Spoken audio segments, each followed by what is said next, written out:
So we received a great question recently, and the question is, does a higher base premium result in stronger long-term cash values? Well, potentially it can. I will add, because we always talk about real, actual performance, not illustrations, but actual performance, we haven't seen that actually happen. However, you do have the potential of a policy with a higher base premium producing greater cash value over the long haul.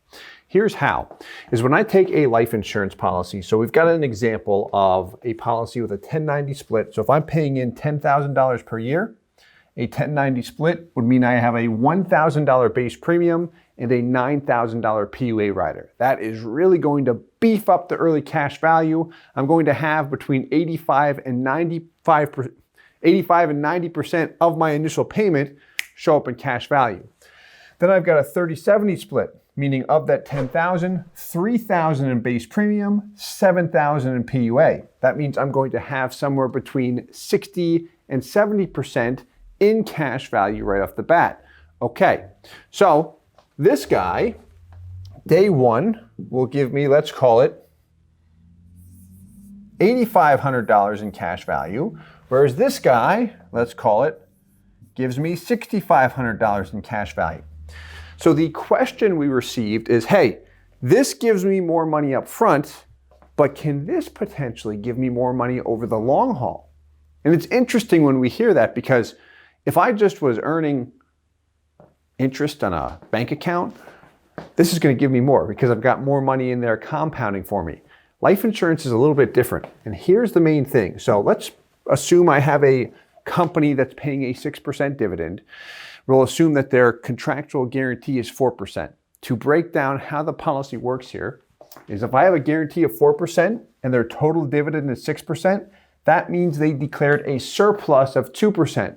The guarantee of plus the surplus of 2% gives me the total dividend rate of 6. The thing to be aware of is when I look at the guaranteed rate, that is credited exactly the same to money in base premium and money that's directed towards PUAs, whereas the surplus is not. The surplus of 2% is credited to both PUAs and base premium dollars, but it is way more favorable on that of base premium dollars. So a great way to visualize this, we have case studies that you're going to see in the next several videos, but a great way to visualize this is if you've ever looked at a life insurance statement, if you own a policy, or a life insurance illustration, if you've viewed any of our videos or if an agent has ever provided one to you, you will find that a policy with a higher base premium produces much stronger dividends. Meaning when you look at that annual dividend column, you're going to see higher dividends. If we were to look at a side-by-side here with the same policy, product, company, all that good stuff, they'd be much higher on the 30/70 split. And the reason why is the insurance company is saying to us, hey, you've got a higher base premium here, which means you're buying more death benefit, more base face amount, and we're going to pay you a higher dividend on that amount. Okay, sounds great. Potentially, if that continues to compound, I should have more money over the long haul. Right? So for example, if I have $10,000 going in, both examples, the dividend payout might look like this. And I'm just going to use round numbers and not reference any specific here. Let's say on the 1090, it gives me a $300 dividend. Whereas the 30/70, it might give me a $900 dividend. And again, you're going to see this on the case studies that follow this video. But I will see in that dividend column, which keep in mind only reflects the surplus, not the guarantee, a higher dividend payout with a higher base premium. So the question was, will a higher base premium result in stronger long-term cash values? That's the question. Here's the answer. When I look at the net cash value, so let's call this NCV, net cash value, meaning I don't care if the dividend's 1,000%. What is my net cash value? I pay money into the policy. What gives me more cash value? What we've seen consistent based off of actual performance and also illustrated, both guaranteed values and non-guarantees, is policies with minimal premiums. And that includes companies that allow me to do a 397 split.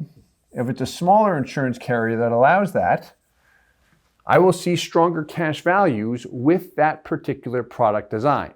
So the purpose of this video really was to demonstrate that dollars that go towards base premium and PUAs, the guarantee is the same on base premium and PUA dollars. The surplus rate is different. It is more favorable on base premium dollars. The question we want to ask ourselves though, and we really want to see demonstrations here, is if I get a higher dividend, which is all potential, hypothetical, because dividends are not guaranteed, if dividends go up over time, does that mean that I will have greater cash values over the long haul? So if we simplify and take a step back to say, hey, my goal is to optimize my cash value from start to finish. What option gives me the most cash value based off of dividends, but then more importantly, based off of guarantees? So as always, hope this helps. We'll talk to you soon. Hey guys, Steve Parisi here. If you enjoyed the content you just saw, please subscribe, like, and hit the notification bell for future videos. If you'd like more information or to see some custom policies for yourself, feel free to call or email our offices at the contact information below.